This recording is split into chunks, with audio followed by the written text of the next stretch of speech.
Mga kababayan, magandang hapon po. Meron po tayong urgent update sa lagay ho ng ating panahon. Nagkaroon po ng biglaang pagbugso ang habagat o southwest monsoon dyan po sa area ng Bataan, Metro Manila, Zambales, Cavite at Batangas. Meron po mga pag-uulan dyan na nararanasan ngayon na nasa 50 to 100 mm sa dami ho ng pag-uulan. Tulad ng aking sinabi, nagkaroon naman ito ng paghina, pero kapag bumubugso po ang habagat, malakas po ang nagiging epekto.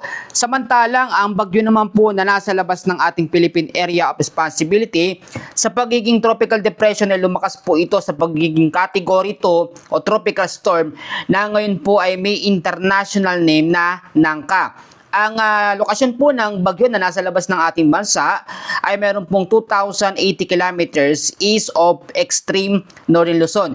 Tinataglay po ang hangin na umabot na po sa 65 kilometers per hour at meron pong pagbugso naman na umaabot sa 80 kilometers per hour. Pa-eastward po ang kilos sa bilis na 10 kilometers per hour. Sa ngayon, medyo mababa pa naman ang tsansa nito na pumasok po sa ating Philippine Area of Responsibility. Pero tinitignan natin yung senaryo dahil malapit na rin ito sa ating pinaka-red line ng ating PAR o Philippine Area.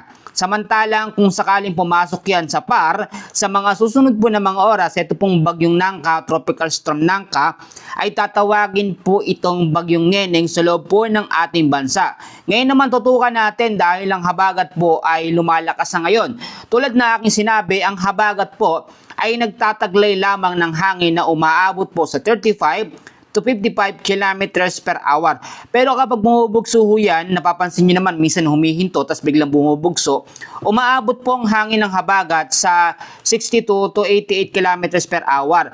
Mas malakas pa po sa signal number 1 ang bugso ng habagat o ng southwest monsoon. Sa pinaka-latest po na forecast weather condition na inilabas ho ng Pag-asa, marami tayong mga lugar pa rin na makakaranas ng masamang panahon dahil po sa habagat. Pero nakikita na natin ng unti-unti ho nitong paghina. Sa area po ng Metro Manila, yung mga lugar ho dyan, sa may Ilocos Region, sa may Benguet, Abra, sa may parte pa rin ng Calabarzon, nalalabing bahagi ng Zambales, Bataan, Tarlac, Pampanga, sa may Nueva Ecija, parte ho ng Bulacan, sa may Marinduque, Occidental Mindoro at Oriental Mindoro ay patuloy po makakaranas ngayong hapon ng cloudy skies at sa gabi naman scattered rains and thunderstorms dahil po sa patuloy na epekto ng habagat o ng southwest monsoon. Ang habagat po, pinakamatagal na nito na mananatili po sa kanlurang bahagi ng ating bansa ay hanggang sa 3rd week po ng August. Yun po kung hindi papasok ang tropical storm Nangka na nasa labas ng ating PAR. Ito kasing tropical storm na yan, may tendency na palakasin niya ito pong habagat o southwest monsoon sa kanlurang bahagi ho ng ating bansa. Kung mapapansin nyo naman, medyo wala masyadong ulap sa kanlurang bahagi ng ating bansa. Pero pag bumubugso ang habagat, dahil sa sirkulasyon ng hangin nito, ay nakakaranas ho tayo ng mga biglaang mga bugso ng ulan. And then after ng ilang minuto, mga 30 minutes, 20 minutes, bigla na lang pong hihinto ang ulan, bugso-bugso po ang ating nararanasan. Gayun din sa nalalabing bahagi ng Luzon, yung mga lugar na hindi ko nabanggit yan, mostly apektado po ng habagat at ng southwest monsoon. Sa nalalabing bahagi naman ng Visayas at Mindanao, hindi naman direktang apektado ng habagat kasi etong area lamang na ito. At kung mapapansin ho ninyo, ang habagat nandyan pa rin sa kanlurang bahagi ho ng Luzon, yung mga area na mostly apektado po nito. Nalalabing bahagi ng Eastern Visayas at Mindanao, locally thunderstorms naman pong nakakaapekto at magpapaulan dyan at lalo na po sa hapon at sa gabi. So ngayon na ito, marami nagtatanong kung ito nga bang tropical storm na nasa labas ng ating bansa na meron pong pangalan na Nangka. Huwag kayong malito ha, yung pangalan po nito na Nangka, international name po yan ng bagyo na nasa labas ng ating bansa. Iba't ibang letra ho kasing ginagamit kapag ka international name. At kapag pumasok naman sa ating PAR, tatawagin naman niyang bagyong Neneng ang magiging pang-14 na bagyo sa ating bansa ngayong 2026. Sa ngayon, hindi naman ito nakikita na magiging typhoon o super typhoon category, pero kinoconsider pa rin natin yung mga pwedeng pagbabago sa lakas nito.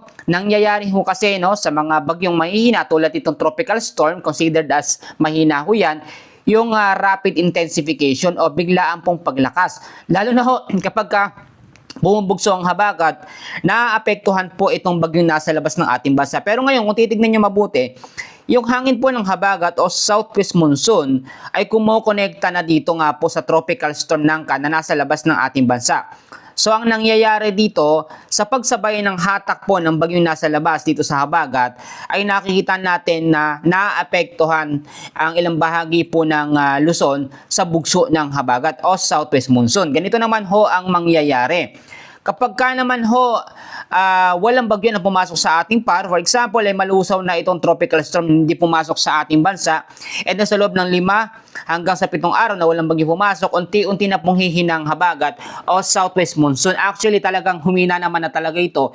Hindi ho kagaya nung nakaraan yung pagpapaulan ng habagat na maya't maya kada ilang minuto umuulan tapos tuloy-tuloy. Ngayon po, pahinto-hinto na, medyo matagal na bago masundan yung mga susunod po na mga pag-uulan.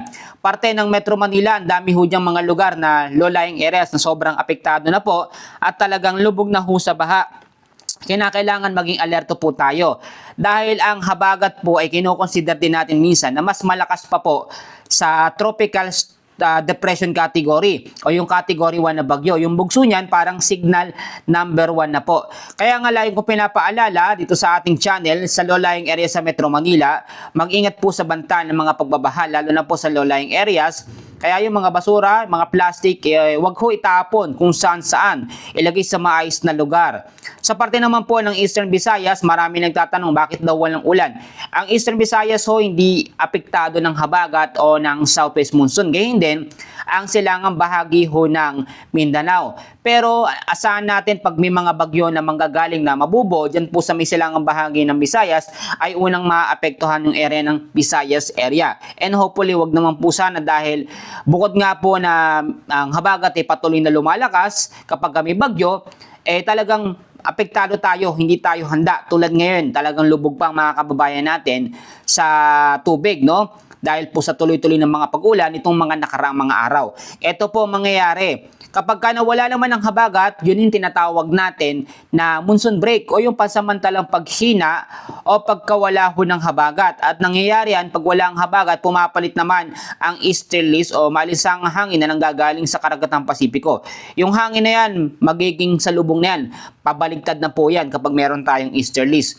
At ito, yung nakataas pa rin no, sa yellow warning ay ito pong area ng Occidental Mindoro. Actually, sa forecast na inilabas ho ng Pag-asa, Occidental Mindoro na lamang po ang nakataas sa 50 to 100 mm sa dami ng pagulan ngayong hapon po.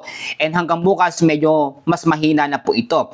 At ngayon, lagi ko pinapaalala, meron mang bagyo o wala sa loob ng ating bansa, kailangan maging antabay o mag-antabay pa rin tayo sa weather update ni Kuya Francis. Halo sa ito po, panghapon na update natin, pwede nyo hong i-share para mas marami ho ang makapanood.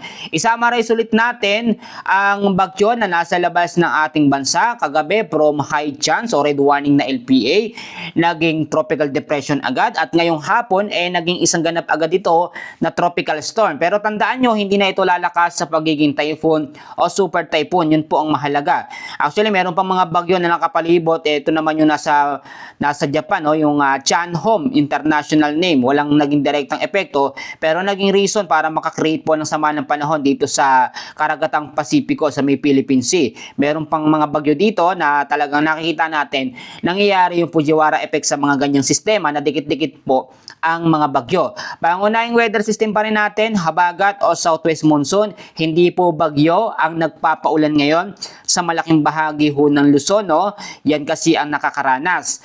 At pangalawang weather system natin, local thunderstorms sa hapon naman sa parte o nalalabing bahagi ng Visayas at nalalabing bahagi ho ng Mindanao. So sa ngayon, maiksi lamang update natin. Please huwag niyong kakalimutan na i-like at i-share kasi sobrang importante na laging updated tayo sa lagay ng ating panahon. Maraming salamat po sa inyong patuloy na pagsuporta.